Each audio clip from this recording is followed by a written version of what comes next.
សម្មាសម្ពុទ្ធោវិជ្ជាប្រាណចាក់លោកដល់ក្រមថាទាំងអស់គ្នាសូមថ្វាយគុំម្ដងទៀតទៅដ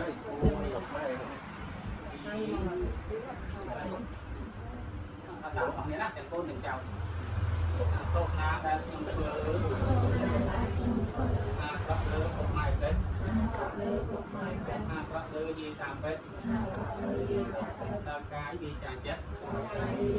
គឺចរិតទៅពុកម៉ែដ៏មានគុណយាយតាដ៏មានគុណសូមអំណត់អត់ទុកខ្ញុំពុកគុំពុកម៉ែគុំតែចៅដល់ខ្លួនដល់ស្អីអត់ឲ្យដើរកំដៅកាត់កាមេរ៉ាណាដល់ទៅជើចេញហ៎ខែមកពុកគាត់ឡើងអាងចឹងអត់ក្បាលទៅណាគាត់ជើទៅនេះណាណាគាត់ក្បាលណាទៅ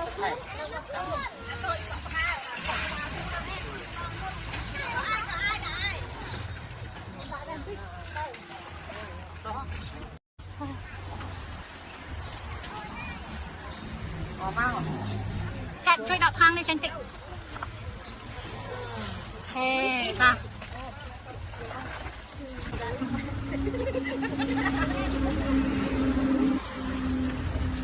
កាត់ចូលក្នុងអូនហ្នឹងឯងអាស៊ីញហ៎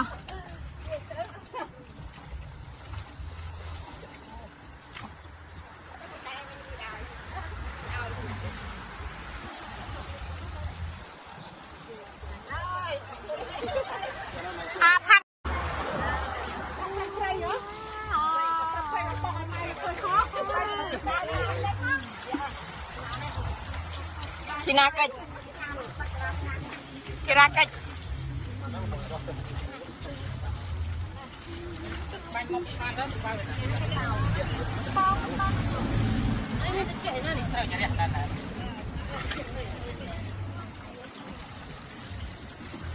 chọc cu đi đi chị na cách chạy nữ dây nữ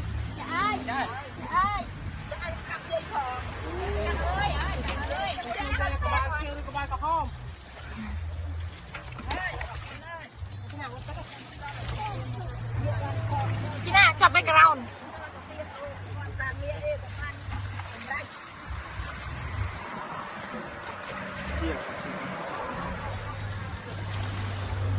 chị na tới nó